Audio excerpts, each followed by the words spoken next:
சரணமையப்பா.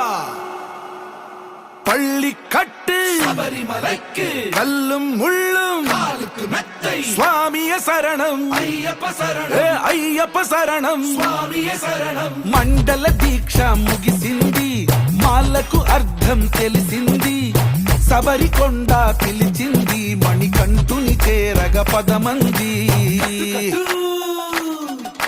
ఇరుముడి కట్టు కట్టు కట్టు కట్టు కట్టు ఇరుముడి కట్టు ఎక్కు ఎక్కు ఎక్కు ఎక్కు శబరిమల ఎక్కు